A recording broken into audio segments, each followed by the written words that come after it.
تخيل معايا انك تصحى الصبح فتلاقي روبوت بيجهز لك الفطار او بيغسل لك المواعين او حتى بيطبق لك هدومك.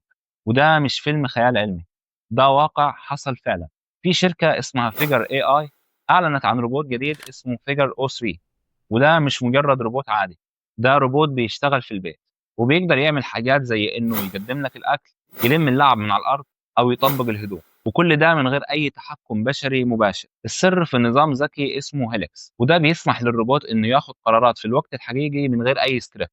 يعني بيتصرف لوحده زي ما العقل البشري بيحلل وبيتصرف. في الفيديو التجريبي الروبوت اللي طوله حوالي 170 سنتيمتر ووزنه 60 كيلو بيقدر ينقل كوباية أو معلقة للمطبخ ويغسلهم ويحطهم في الغسالة كأنه إنسان عايش فعلا. والأغرب إنه بيشحن نفسه لاسلكيا عن طريق رجليه لما يقف على منصة مخصصة للشحن، وبيشتغل حوالي 5 ساعات متواصلة على شحنة واحدة.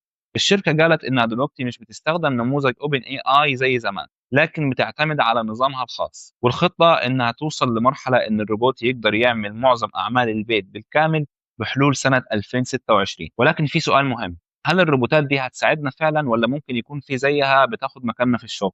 الشركة شايفة إن الهدف من الروبوت ده إن هو يخلي البشر يعيشوا حياة أهدى وأكثر راحة، مش إنها تستبدلهم. هل أنت ممكن تتخيل فعلا إن في روبوت يعيش معاك في البيت؟ شاركني رأيك في التعليقات. ما تنساش تتابعني علشان تعرف أول بأول أحدث أخبار الذكاء الاصطناعي اللي هتغير المستقبل.